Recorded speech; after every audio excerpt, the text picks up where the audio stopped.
A warm welcome to everyone, and thank you for joining us for this session. I'm Andrew Hansen, and I'm part of the Women's Forum editorial team. We'd like to start today's session on shaping the future of work with a scene-setting message from Minister Elena Bonetti, Minister for Family and Equal Opportunities of the Government of Italy. Minister, the floor is yours. Thank you. Dear participants and guests, let me say that I'm truly honored to participate to this conference, opening a panel on such an important topic such as that of the STEM subjects in connection with women's empowerment. Please let me first start with a reference to the current pandemic that is affecting countries across the world. This experience has shown the fragilities of our social system. It has undermined our certainties and traditional way of living. However, the impact was not the same on everyone. The consequences of the epidemic on the economic and social level have worsened the inequalities between men and women. Women have already paid the highest price of this epidemic, despite once again they demonstrated resilience in the reconciliation of work and family life.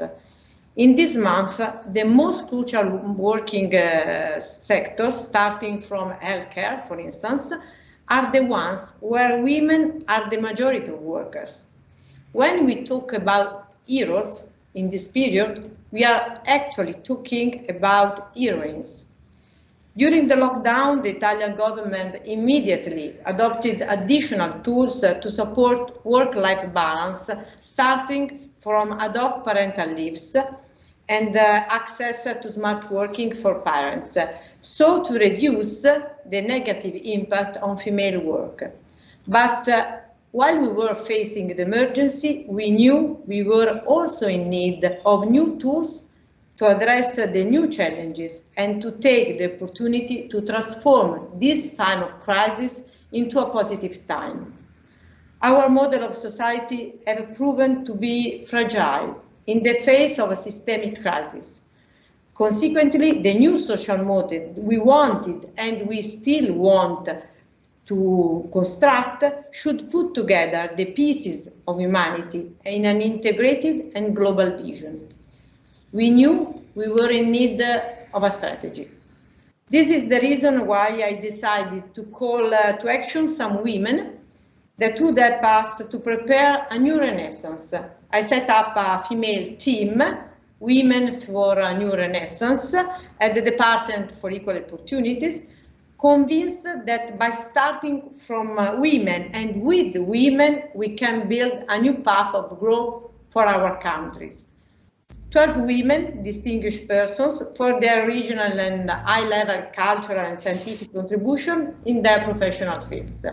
I asked them for effective and feasible proposals corresponding to the way of working of women.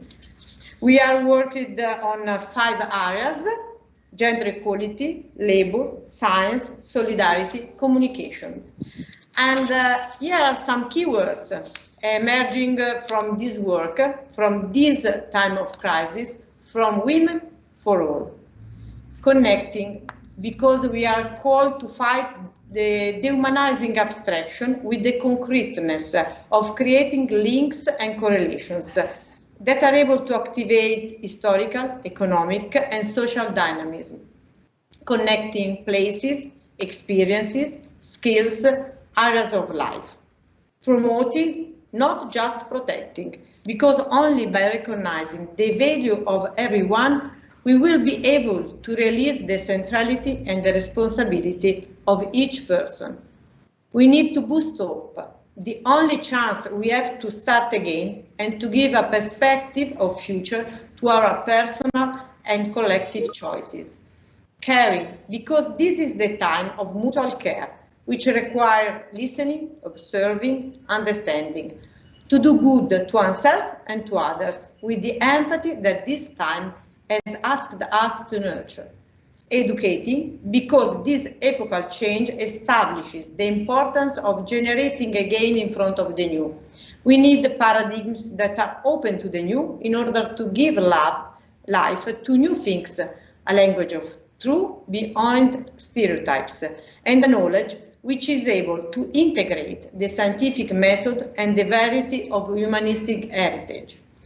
The document produced by the task force indicates directions for action to increase the percentage of women in every working sector, to overcome barriers that prevent the advancement of a career path, in particular in the fastest growing fields like STEM, computing, cloud computing, data, and artificial intelligence, to address gender stereotypes that prevent women to participate in leadership positions, to enable new energies and opportunities for all. The area of science has been the core of the reflections of the task force, and I would like to highlight some of the measures we have proposed. Promoting the importance of STEM and financial education for girls in view of future jobs, and the central role that knowledge and skills in these areas have in building the future. Environmental issues, energy, sustainable development, health. Establishing a single platform to offer STEM activities to girls, encouraging experimental activities in cooperation with different stakeholders, like companies, research centers, schools. Renewing the mathematics teaching models with the adoptions of new and innovative pedagogies, the growing proximity between neuroscience and education. Introducing learning methods from early childhood based on play and experiment, curiosity and problem solving as an introduction to the scientific method. Using digital teaching to provide all students with the possibility of a high quality and gender neutral scientific and technological education.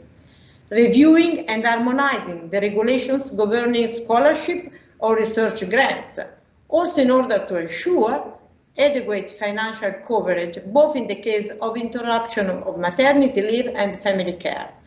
Providing postgraduate and postdoctoral scholarship in STEM fields specifically addressed to women. Following the inputs coming from this recommendation, the first Italian national strategy for equal opportunities will soon be drafted. And gender equality policies will be a priority also on the agenda of the G20 Italian presidency the next year. On this occasion, I would like to bring the global attention on the issues of women's empowerment and the building of the proper conditions for the full development of female talent and the participation of women in the job market, attaining leadership positions across society. Educations and proficiency in STEM subjects for women and thus enhanced access to jobs with high scientific and technological content are key in attaining a truly equal participation of men and women on the job market and the much needed female involvement in the recovery of our countries after the pandemic. For more from all this now, we are called to start again with a risk and an opportunity. The risk is to go back to an obsolete narrative and a disembodied vision, which portrays reality only in a masculine sense, although it is actually animated by women. On the contrary, the opportunity is making the restart the moment of a true co-responsibility between women and men in front of the future that awaits us as a community, a chosen, designed and implemented co-responsibility. We cannot do without the contribution of women to rethink, build and project themselves into the future. The opportunity is a favorable time to be seized now. Thank you. Thank you very much, Minister. In a moment, I'll hand over to Andrea Gallego, Managing Director and Partner, BCG, who will be leading today's conversation. As a reminder, please follow and engage with the session on social media using the hashtags Women4STEM and WFGM20. We invite you also to ask your questions to speakers in the chat during the session. Andrea, over to you. Thank you so much, Andrew, and thank you, Minister Bonetti, for a wonderful speech. As she has mentioned, and as we all know, the future of work is demanding a new set of skills that is what I call being bionic, right? Which means meeting human and machine. But reskilling and upskilling for this kind of work is very demanding and also means that we have to reskill and upskill for those particular populations, especially those that are underrepresented, like women and other groups. Meanwhile, we're all, especially women, disproportionately affected with lengthy work hours and time-related expectations and policies. So today's session is going to be around thinking through with our wonderful panel on how we can merge and reconcile what's happening today and the societal and economic realities of today and of tomorrow. So I am so excited to welcome three magnificent panelists. Teju Ajani, who's the country manager and Android platform partnership lead in Nigeria for Google. Welcome, Teju. Philippe Ducom, who's the president of ExxonMobil in Europe. Welcome, Philippe. And Jeanne, who is the Senior Vice President of Digital and Commercial Innovation at Bayer. Welcome. Welcome all. So I will start off with some questions to get us going here. So the first one, and I'll direct this one for Teju to start us off with. How is the rise of digital changing the skills we need to be successful? And how are we equipping our women in particular to be successful in these new fields? Thank you, Andrea. The rise of digital, well, the rise of technology and the expansion and the proponent use of technology has meant that a lot of people have to pick up skills that they didn't have before. In most of the world today, connectivity to the internet is taken for granted by about 50% of the people. There's about 50% of people who are alive today who are online, and there's still about 50% who are not. Within the 50% who are online, we begin to see trends, right? And say in a lot of situations where the connections and the way people connect is very, very simple and straightforward. So for example, the rise of the mobile device as the first means, and in a lot of cases, the only means for people to connect and interact with technology and to connect with the rest of the world through technology. And then we fast forward and we expand beyond that, and we look at different fields such as machine learning and AI. We look at expansion and we look at innovation when it comes to safety within driving and driverless cars. We look at automation. We look at so many different broad ranges. There's a huge evolution happening in each of those spaces, and there's also almost an acceleration, even given the pandemic this year, in terms of how technology is being used and what technology has to be developed. When it comes to the skills that are needed for tomorrow, taking in line of the skill set that is available today, a lot of things that are popping up include, again, education around analytical skills. Some things are technology related, but the most important, I think, one thing we cannot forget is that the human skills are also still needed. But in a lot of cases, they're needed on top of and in addition to the technology skills. So I'll stop there and let you have somebody else take a shot, please. Yeah, Jeanne, Philippe, any comments there? Well, Jeanne, you want to go? No, I think that in terms of equipping women, I think it's something which is not specific to women. What we have been going through the last 8 months as a global need for upskilling, reskilling, and integrating the digital skills and use. It's something where I see actually an opportunity for women to really jump onto that, and especially across big organizations where they can see that opportunity and jump on this transformation and adopt that in their daily life and daily work. But to the point you are making, Andrea, we also need to be aware in our large organizations that we have to watch out for what the pandemic also did to the personal life of people. And going also into organization, pushing around for a culture which is more oriented to what you'll deliver more than long hour, and that physical presenteeism cannot be replaced by digital presenteeism. So, we are not there to track how long people are going to be logged on. We are there to track what is the impact they have. And it's a part that can help, helping people to see that getting skills that increases their impact and their ability to deliver is what we want to see in our future organizations. Philippe? What's that? Yeah, well, thank you. And first of all, I would say great to be back, and a big thank you to the organizers for making it happen, despite the fact that we are all going through the consequences of COVID-19, and it's a challenging environment. And it's a great pleasure to be back at the Women's Forum. I often tell my friends and colleagues, it's a great place to experience, learn and practice inclusion and diversity. And while we can't do it face-to-face, and Jeanne said it very well, you can't replace the face-to-face. For me, being a man on a panel with 5 highly talented women is a great example of how we can all play a role in promoting gender equality. And I like this quote. If I broaden a little bit what Teju said, this quote from National Geographic I heard at the forum a few years ago: when you educate a girl, you educate the world. And I definitely agree with that. But considering the rise of new technologies and the fact that the rise of new technologies could increase the gender gap, we definitely have to find a way to step up our effort. It's a strong call for action to provide solid STEM education to girls and women, and to inspire them to embrace careers in STEM skills and careers. I think part of the question is, how do you do that?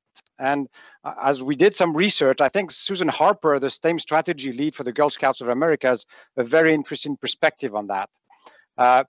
In her view, it is by helping young girls understand how they can use STEM to help others. And I think it's a great view, and there's probably no better time to do it. Yesterday, I understand we all had this discussion on technology and whether technology will save the world, and that technology won by a small margin. Being a scientist, I'm biased, and there's no doubt in my mind that science and technology are the solutions to the greatest challenges of our time, whether finding a vaccine to protect us against COVID-19, and Jeanne has a better background than me to talk about that, or to address the dual challenge of meeting the world's growing need for energy while addressing the risk of climate change. I think our ability to innovate now and in the future will depend heavily on nurturing the future generation and creating a diverse and inclusive environment. Encouraging more girls into STEM will not only shape a more equal society, but also a more balanced and livelier environment where innovation can actually happen. And I would like to share in this introduction a personal experience. 20 years ago, I worked on a management team that kind of looked like this panel. Our vice president was an American woman. Our head of technology was an American woman. Our head of HR was an American woman. And our head of sales was an American woman. And I was in charge of supply chain and planning, the young European male. And I must say, thanks to the inclusive environment they created, it felt great to be different. It felt great to bring a different perspective and different ideas to our discussions. And it is one of these times in my career when I felt my contributions were uniquely valued. So it was one of my haha moments in my career in inclusion and diversity. And I will always thank Elisa, Cindy, Sandy, and Gail, the 4 women I talked about, for that. And it is one of the things I'm trying to replicate every day. Thank you so much, Philippe. And that was, I can't, everything you are all saying around diversity of thought, which is really where it is, right? And impact over time, right? These things we really, really have to think about when we look at post-pandemic world. And on that topic, it is a reality that what some folks have said when it comes to women's, women's representation in the world, as the pandemic has almost stripped away what could be 1 to 2 decades of advancement in bringing women out of work. There are some statistics that say for every one man, 4 women have actually left the workforce. For lots of reasons, Jeanne, like you're saying, with the hours, being caregivers, et cetera, right? It really took a hit. So, Jeanne, I'd love you to take the lead on what are some of the ways you think that we can gain back what we've lost post-pandemic times. So, yeah, there are indeed, it's bringing me back to that old quote of Simone de Beauvoir, who was saying that never forget that a political, economical, or religious crisis will be enough to cast doubt on women's rights. And here we are. That she was not quoting health crisis, but the economical crisis following is, I would say, it's not stripping back the advancement. It's just not only doing that, it's mostly revealing where women are in the workforce, in the more exposed, in the more unstable jobs, and also where there is decisions to be made to arbitrate who is going to continue to go to work and who is going to take care of the family. The reasonable economical choices leads to the woman discontinuing. And it's what we are seeing now, I would say, more in Western countries. And, it's something we need to be aware of. So there are fundamental structures in our workforce that are leading to that situation. Now, in organizations, there is always a risk that due to the economical stress, and we should not fool ourselves, but a lot of companies are under high economical stress. There may be some, fallbacks and old habits dying hard, or actually running back at the front and taking too much, on the way the decisions are made. And we need to watch out. We need to make sure that we also remind everybody that we should not fall back into the old habits and some, clubs reforming around a certain norm just because you have to go through critical economic times. On the other hand, I would say it can also be an opportunity to say and to really push very hard, all of us, where we are, on bringing forward the importance of the diversity, the importance of the collaboration, the scientific collaboration that we have seen during those times between public, private, US, Europe, everybody, to make things happen regarding the vaccine during this crisis is something incredible, and also shows that collaboration works. It's not just for the PR, it's not just for the headlines. Diversity of views, diversity of minds, of all people working together, connected via technology, can make a difference. Those things should be our new sources of inspiration to fight against the backward movement. A last thing I'd like to highlight, we are reasoning a lot in terms of the statistics we've got in Western countries, US, Europe, and what we see. With my line of activity, we are also very sensitive to what's happening in emerging or low to middle income countries or emerging economies. The healthcare for women has been deprioritized as compared to the crisis needs and to the pandemic needs. We see a decreased access for women to healthcare and to family planning. And that's a very, very good reason to get women out of the workforce, not being able to manage these aspects of their life. So we also need to keep that in mind and keep pushing so we maintain this access to healthcare for women. Thank you so much, Jeanne. Teju, Philippe, anything to add? I'll just add real quick that, just as Jeanne has indicated, the responses will not be organic and they will have to be planned. Given the disparity that existed before the pandemic, we already knew that there were strides that needed to be made. The strides are going to have to continue to be made, but not just that, there's going to have to be focused efforts around making sure that women don't get left behind. In terms of things that needed to be done or that need to be done, Some things that need to be considered, for example, is how do we make sure with the losses that have happened during the pandemic, how do we make sure that women can re-enter the workforce so that they can be brought back to pre-pandemic levels before we even start thinking about closing the gap that existed before the pandemic?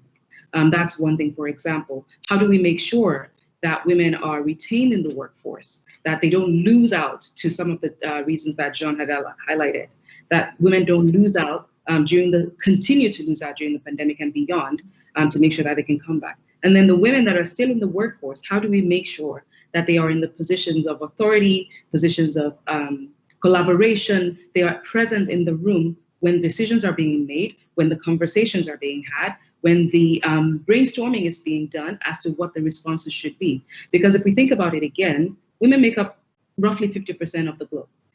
If just one sector of humanity is creating and designing solutions for all of us, then things are going to be skewed. And we need both, we need everybody in the room, and we need to address some of the things that I had already touched on. Thank you. Yeah, I was going to build on some of the comments that have already been made, and at the risk of being overly simplistic, I'm going to split the world in two, and not the world in two as male-female, but the world in two as developed countries that have enjoyed prosperities for decades, and developing countries that are aspiring to it. And in developing countries, we can't forget that nearly 1 billion people don't have access to electricity, to clean water, that more than 2 billion people do not have access to basic sanitation services and clean cooking foods, and 3 billion people do not have access to proper waste disposal facilities. In those nations, access to clean water, access to affordable energy, and availability of other basic necessities are clear priorities. Doesn't mean that the role of education and training, for example, that is negligible. On the contrary, I think it can be tremendous. And as a company, we're obviously working on the energy piece of the equation, but we're also very focused on how to help women be part of this economic activity. The saying we have in the company is, when women move forward, the world moves with them.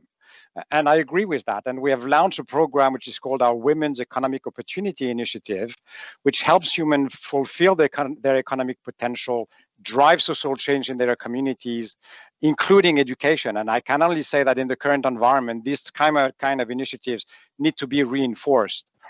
In developed countries, I think the dynamic is slightly different. It's how do we continue to create that passion for STEM, and long before women join the workforce, working with teachers, working with schools from very early, and as parents, how do we help young girls make the choice that is right for them and not take it for granted that science is not the right answer, which is part of the problem. I think when I look at it from some of our activities in our company, our culture of inclusion and diversity drives our actions, but reflecting on some of the comments were made, it's not just about hiring, developing, and retaining the talent pool. For me, there is a key element which was mentioned earlier, which is about making sure that everyone is enabled to contribute to their maximum. And that's much easier said than done. It's a little bit back to the management example I was giving a minute ago of being different in a group. It's how do you create that inclusive environment? And in order to do that, you need to address the deeply entrenched unconscious biases that exist in the organization through programs of awareness, of training, and on continuous reinforcement. This is very close to what Jeanne was saying. Let's not reverse back to our natural tendencies, and we are all biased. We are all unconsciously biased, and we have to work on that to enable a more inclusive workforce. There are all sorts of other programs we can think about, but I think this one is a very important piece of how to approach the recovery with our eyes wide open, and knowing that we're all biased, and if we have a brain, we're biased. It's a question: how do we address that? I would just want to mention two examples that I, as a male, experienced, and how the work that our different, I mean, we have mentorship programs, where internet network programs, we have all sorts of programs supporting the inclusion and the success of women in our workforce. But one thing our Women Interest Network did in Japan, where I worked 10 years ago, was to have a big meeting and suggest a meeting with our management team after that.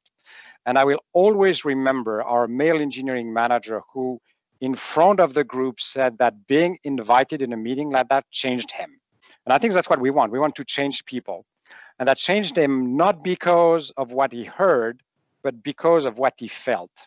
And what happened that day is he had arrived early, ended up being the only male in a group of 30 Japanese women employees. That had never happened to him before. And he shared how challenging the situation was for him, how uncomfortable he felt.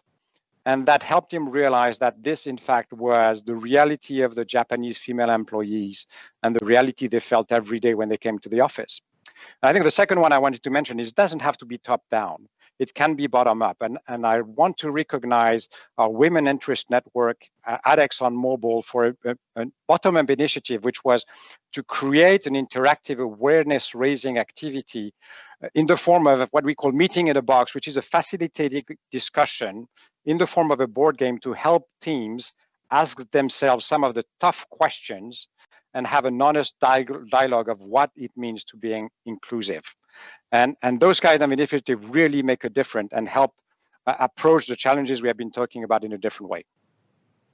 Thank you. You know, as I'm listening to you all speak, I hear of this common thread that we mentioned at the beginning of this session, and that actually a number of our audience questions are coming in for.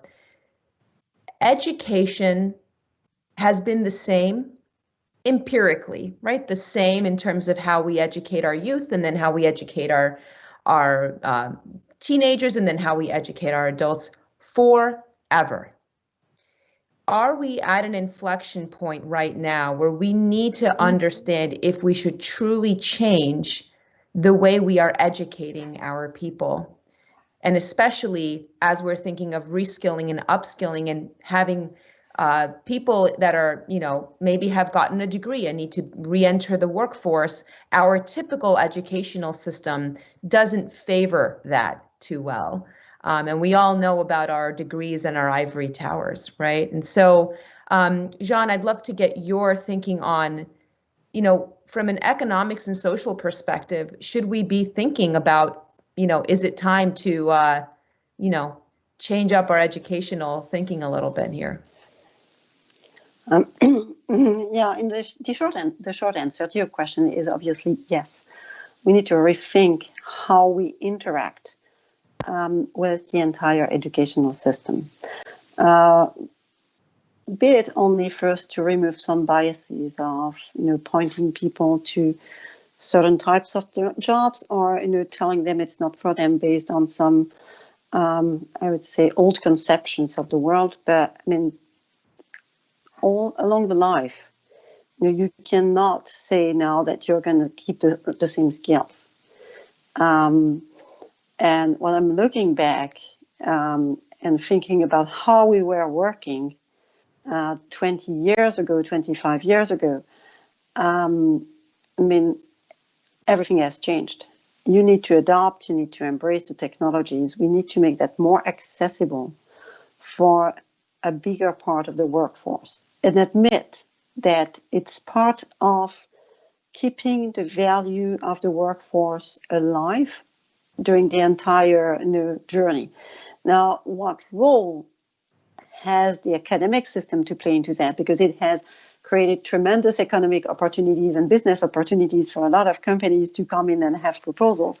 But maybe it would be time to see how we can have a more flexible system also to get some help from the academic world and the entire education system to really have more frequent interactions, more fluid interactions, and not considering also that you are not going to invest in the skills of the vast majority of the employees and just reserve your efforts of development on a small minority. I think it's the wrong thing to do, because you need everybody to go into the same world, and to avoid that we have this major divide that can create down the road really tense social situations if everybody's doing that. So I think it's very important.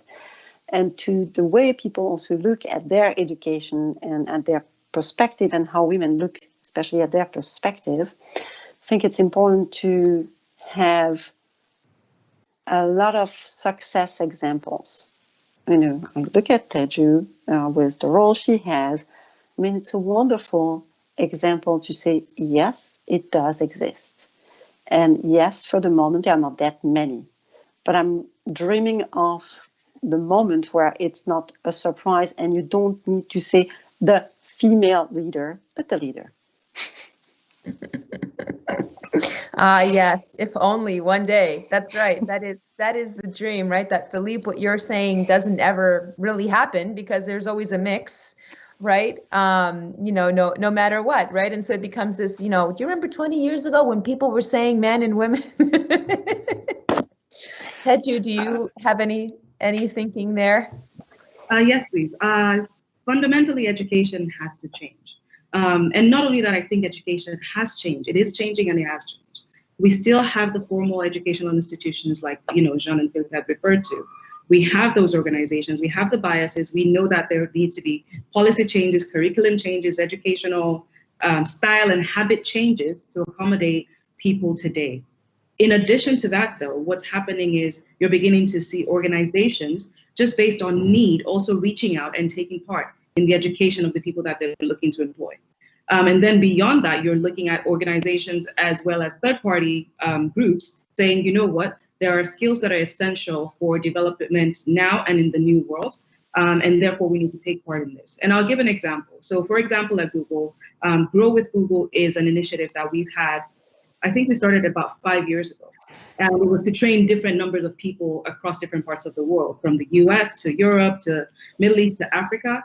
And since we started this, I think about 70 million people have been trained on what we call digital skills, right? And digital skills are things like basic connection and connectivity to the internet.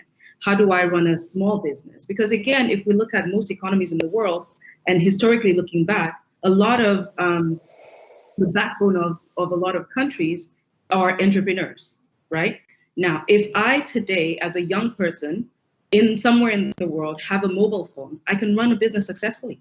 And that's what we're beginning to see that people are beginning to do. And that once they get the skills, now this trend gets accelerated and then they begin to hire people and then they begin to train people.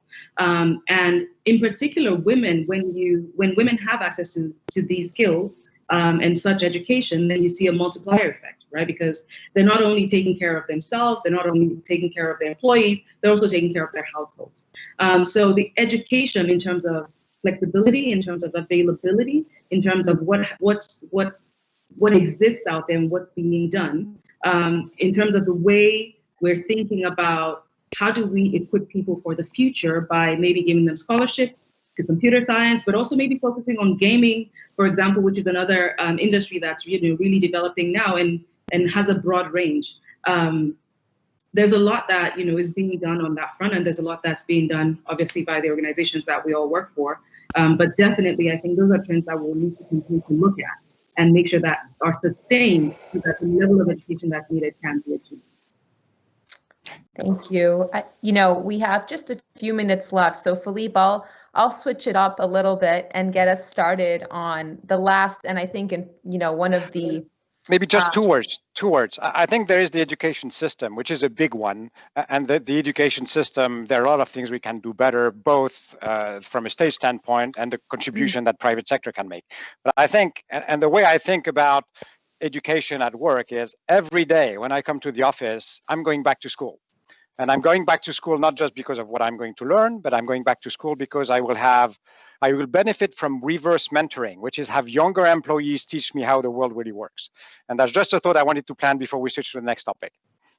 No, I love the reverse mentorship piece. And, I think this question will also tie into what you're saying, Philippe. So I'll have you start this one, right? But what as you reflect on how you've been both, I think, professionally and personally dealing with the pandemic, right, and with COVID-19, what's just the one thing it has taught you about this topic, right? And that you maybe said, wow, you know, I thought I kind of knew this, but it totally shifted given what we're going through socially. Yeah, and I would summarize that in sorry, not one but three words: resilience, adaptability. Yeah, no, and resilience, adaptability, and collaboration. And I think some of those words have been mentioned already. Resilience, because as challenging as the situation was and is, our health systems has managed the situation in an exemplary way. And looking at my sector, we continue to get the energy we all need to operate our computer, heat up our homes, cook, and transport the goods we need. That's just admirable, and that's thanks to the admirable work of many, many people. Adaptability is because we have all adapted to the new realities in a very short period of time, from working differently to stepping up production of critical needed product. In our case, hand sanitizers and protective equipment for health workers. And then collaboration, and that's a word that comes back very often, but we had to collaborate more, we had to collaborate differently within companies, along value chains, with governance. And I have no doubt that we have learned a lot, we're still learning, and that enhanced resilience, adaptability, and collaboration will help us be a more diverse and more including world in the future. Amazing. Jeanne, Teju? I would say, you know, one thing that really was becoming extremely visible is the purpose, the sense of purpose. You know, during the pandemic, you have seen people stepping up above and beyond their role. And, you know, at Bayer, we actually contributed to set up very broad testing during the spring peak of the pandemic in Germany. And we had a lot of people going out of the research labs and, you know, doing everything they could to really make that happen and make that happen very fast. And we had an incredible mobilization of the entire organization. You know, first to send supplies to China because China was hit first, and then to make that happen in Germany. And the sense of purpose really helped to completely go over the usual silos and, you know, processes and, you know, this kind of corporate viscosity.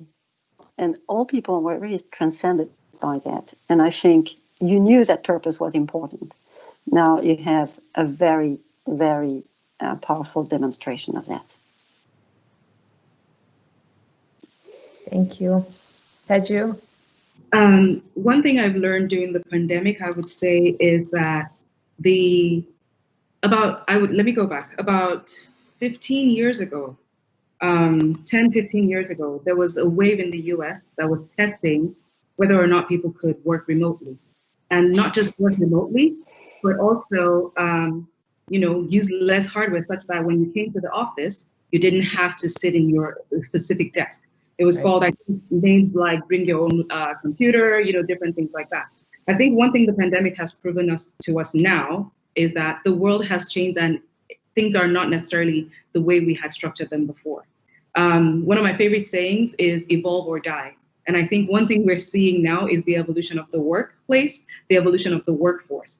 And I think in a way that can really benefit women, because now it's less of an excuse to say, oh, I have to do daycare, I can't be in the office, and therefore I'm disqualified for that job. There's an opportunity for employers, there's an opportunity for technology providers to make sure that the world moving forward is a little more inclusive, and it's been proven that it can be done. So I think we're running out of excuses. It just remains the willpower, the policies, and the effort to make it happen. Well, I can't, you know, we have lived in a world of a lot of pessimism, but I have to say, at least for me personally, you have all lifted my spirits today, because just all I hear is collaboration, you know, moving forward, and all the proof points that we have that we are an incredible species, women and men. And we're very adaptable. And, you know, we always say we're very resistant to change, but when push comes to shove, we change. So hopefully that means that, especially for women's empowerment, we can change and we will change. And so I thank you all so very much. I thank our audience for listening. And I will hand it over to our session host, Andrew. Thank you so much, everyone. Thank you. Thank you. Thank you. Well, thank you, Andrea, for your skill from moderation, and thank you to all of our speakers for that very engaging conversation. Thank you as well to our audience for joining. As a reminder, you can share your thoughts and insights from today's conversation with the hashtags Women4STEM and WFGM20. And if you have missed any of our other sessions, those are available at the website of the Women's Forum. So to join the next set of sessions, please just go back to the live page on the Women's Forum website. And thank you once again for joining.